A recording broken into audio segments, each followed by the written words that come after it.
We are learning to use thinking maps to plan for writing. Today we're going to talk about how to use a bubble map to plan for our writing. A bubble map is a really good one to use when we are trying to describe something.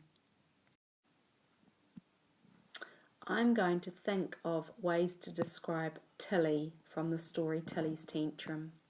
My first idea that I've come up with is I think Tilly is easily upset. She gets upset about things really quickly. My second idea about Tilly is that she's mean to people. When she gets in a tantrum, she's mean to other people.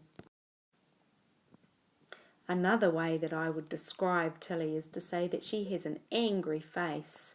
When she has her temper tantrum, she looks really cross.